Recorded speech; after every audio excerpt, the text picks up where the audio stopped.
mahirap hanapin yung BICAM report. Wala sa DBM website, wala sa Senate website, wala din sa House website. So saan yun nakuha, Kong Sid, itong sa emails. Kasi pinadala sa mga congressman? pinadala sa mga email kasi yung mga agenda at saka yung important documents, everyday nagpapadala ang secretariat noon. So, more than 300 members of Congress at saka 24 members of the Senate, pinadalhan kami ng individual emails. Kaya ngayon pa lang, yung mga nagsasabi na draft lang yung na-receive ko, sorry, na-receive ko yan, ipakita ko yung email na na-receive ko. At saka pirmado yan, hindi yan draft report. So, binalikan ko. Kino-confirm ko na po na original yung natanggap ni Kong Sid na document at legit na BICAM report dahil may isang senador na nagpadala din sa akin ng kopya ng bicameral report. Maaari nating ipakita. Ipakita natin ngayon kasi yes, that's 222 to 25 pages. 222 pages. Yeah. Actually, noong araw, binabasa talaga namin yun eh. In fact, during our time, maganda yung pag-explain ni Shelo, no? Na yung House at saka Senate may ibang version usually. So iba yung figures na papasa ng House, ibang ng figures na papasa ng Senado.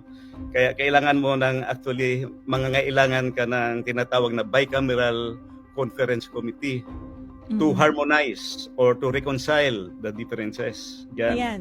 Pakita natin, Kong Sid. So ito Ayan, po yung itong conference committee report. Ayan, may So nakasummarize po dyan yung mga changes na nangyari sa bicameral committee at pinirmahan po ito ng, tama ba ko yung Sid? Ito yung mga miyembro ng bicameral committee. Merong portion diyan na nandiyon yung pangalan. Actually, hindi lahat nakapirma eh.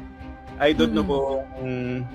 So 222 pages po ito. Ito po yung mga changes na ginawa nila. No? Tapos nandito yung summary po yan. Yan. Tapos ay sa bandang gitna ay nandito yung mga miyembro ng bicameral committee. Ito pong dokumento na to ay hindi publicly available. Hindi po to makukuha ng mga taong bayan. Hindi natin to makikita. So ito po yung miyembro ng BICAM. But that's a public document, no? It should be. Dapat madali itong makuha no?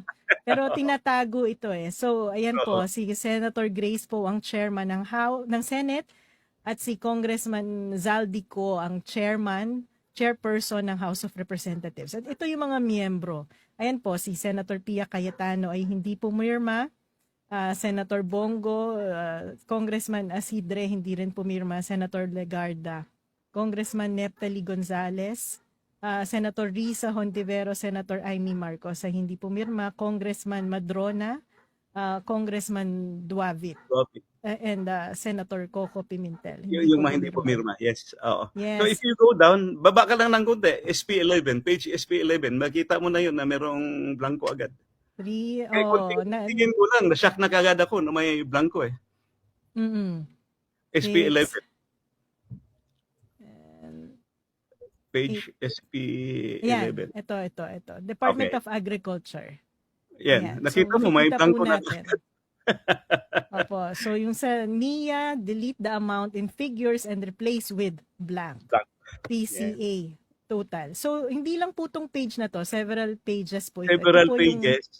At saka yes. Ayan, so marami ang nakita ko, na-shock ako because alam mo